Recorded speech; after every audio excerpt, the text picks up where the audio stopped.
යාළුවෝ කසුන් ටිකක් තනිවමයි හිටියේ. එයාට සෙල්ලම් කරන්න යාළුවෙක් හිටියේ නෑ. එයා හැමදාම ජනේලෙන් එළිය බලාගෙන හිටියා.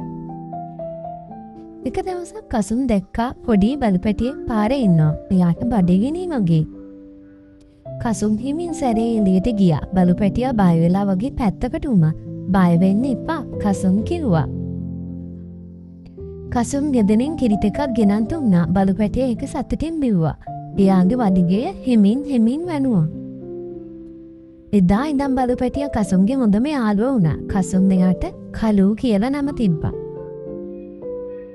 කසුන් කලූට බෝලයක් ඉසි කළා. කලූ දුවලා ගිහින් බෝලය අරගෙන ආවා.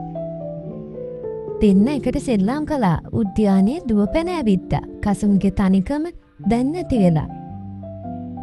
හවසට කසුන් කලූට කතන්දර කියලා දුන්නා. කලූ නිදි මතෙන් අහගෙන හිටියා.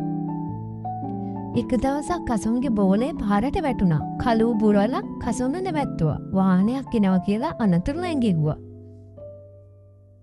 කසුන් කලූව බදාගත්තා. ඔයා මගේ හොඳම යාළුවා විතරක් නෙමෙයි මගේ වීරයාත්. කසුන් කිව්වා.